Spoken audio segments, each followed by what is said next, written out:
When it comes to Magic the Gathering in 2026, there's a ton to be excited for. I can't wait to get my hands on a bunch of these sets. I am super excited about a lot of the art that I've seen, and yeah, I bet there will be a couple secret layers that I will pick up and wait in queue to spend my hard-earned money on, just like most of you. And speaking of most of you, I assume most people are like me. There are things that people are excited about for Magic in 2026, but today's video is going to be the opposite of that conversation. I want to have a discussion about all the things I am not excited about for Magic the Gathering in 2026 and in the near future. I want to go over why I think these things are negative and, yeah, other bigger problems I might see with the Magic universe. So buckle up. This is going to be more of a problem video if you want the positive spin on it. I did a positive video right before this. It's the last video on the chat and the channel, and you can check that one out first. But without further ado, let's dive in.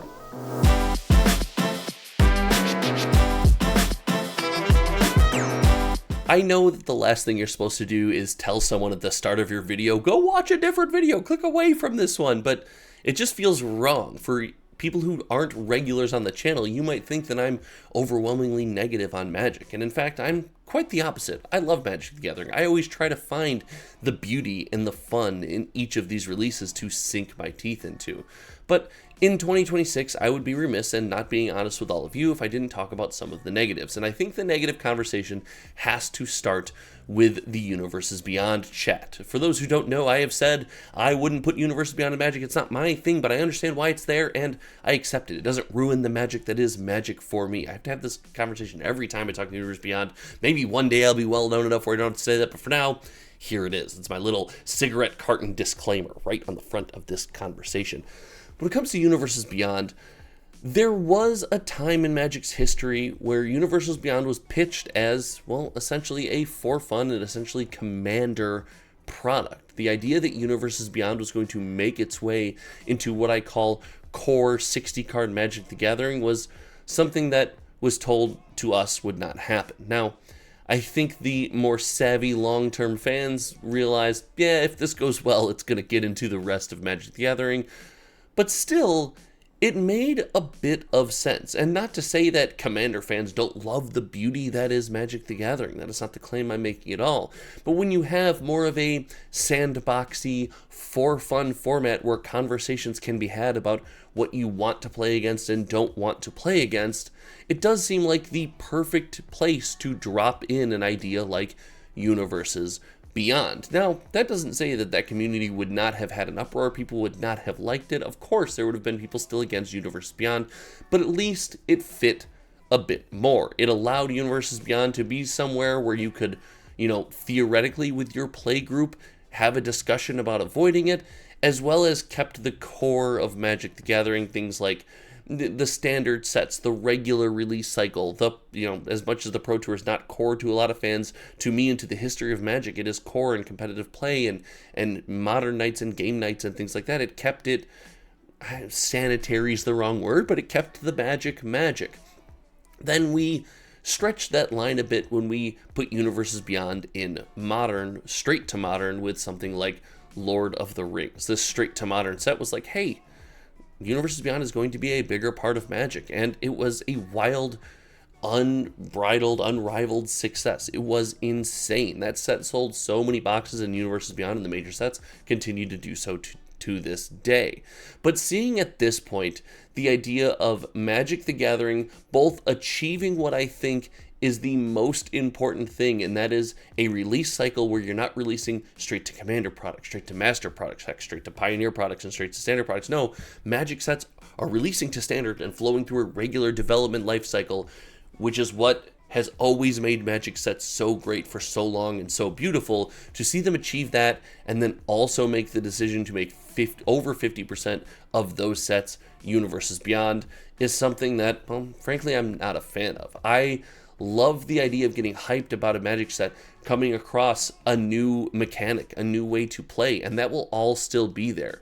But there is a bit of universes breaking for me, a bit of the breakage of the fourth wall, if you will, for me when I log on to Arena or when I go to put together a new Aspiring Spike Modern deck and head out to a store to play some Magic, where I have to buy cards that, well, aren't really fitting the Magic motif. And my buddy Louis over at Kitchen Table TCG makes a good point about this. He talks about the idea that the fantasy motif is almost Magic adjacent, so it's okay. Lord of the Rings seem to fit. Final Fantasy, I guess, to an extent. The Hobbit much will feel like it fits Magic the Gathering. But things like the speculated Teenage Mutant Ninja Turtles, Spider-Man, and eventually Star Trek really don't seem to mesh well with the motif, and find it hard, or make it harder to ignore the fact that these are not Magic cards as I had always known them. They are Magic cards as they are now. While they are just as viable as other Magic cards and just as playable and just as fun for several of the community members out there,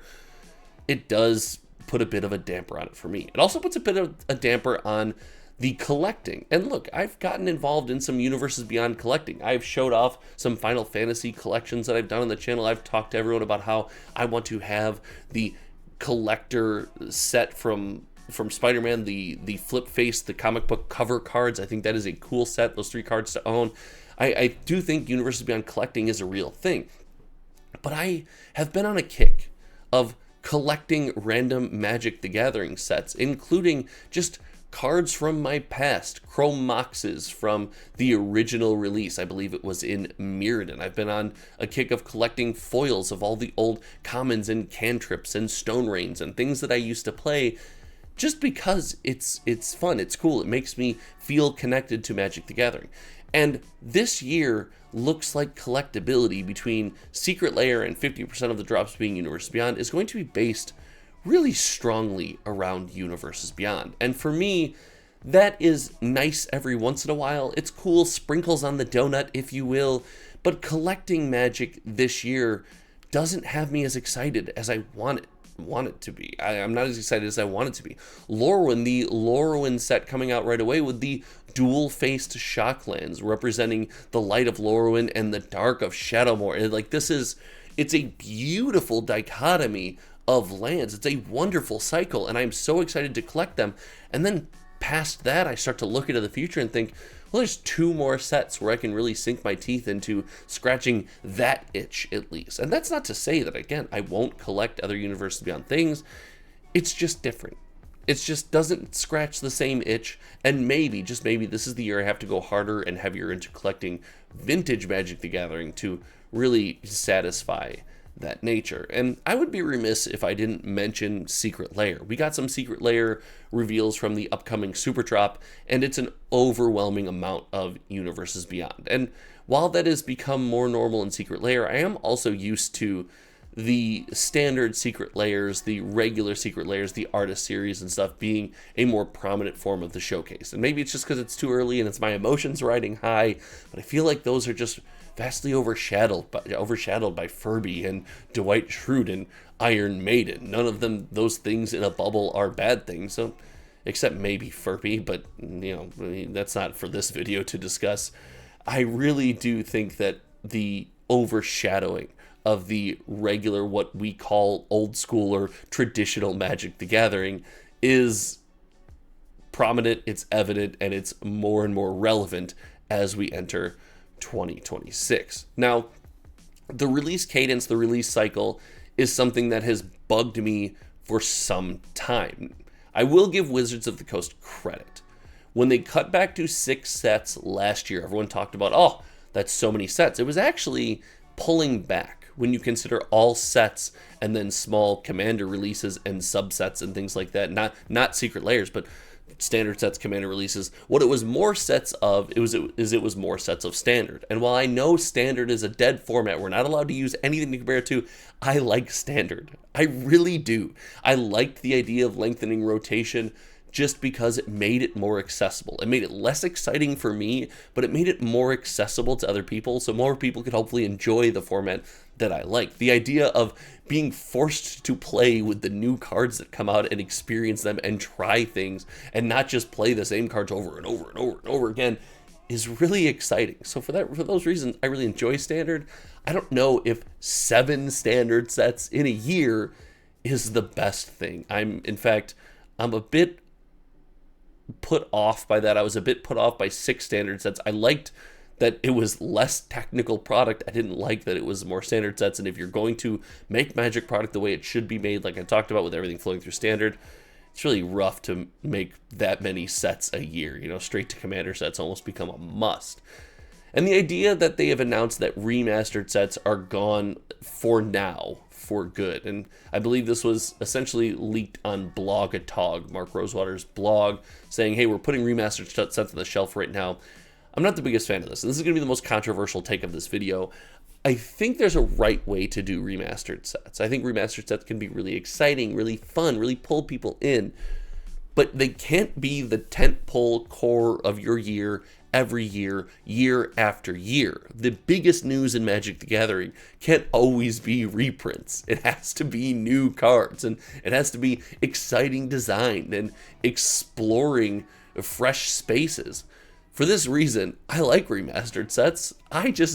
They're a sometimes snack. And the idea that Wizard of the Coast can't seem to find it in themselves to not use them as frequently as they did, but also still, you know, say they can shelve, they can't find that middle ground is a bit, it's annoying to me. So all in all, there are things I'm wildly excited for in Magic the Gathering in 2026, but there are things I have concerns with. And I'm going to maybe have to consider satisfying my collector urge, diving deeper into Pokemon collecting that I've started in the last 2-3 years. Maybe diving deeper into a new TCG like Riftbound and collecting there.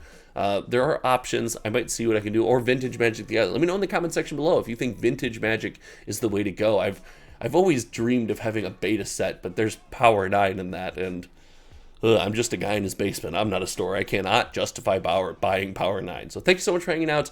Make sure you're subscribed to the channel. Majority of people who watch these videos are not subscribed. It helps a small channel like mine more than you can possibly imagine. Like the video down below, share it with your friends. And until next time, you all know me. My name is Josh, and we'll see you around. All right, bye.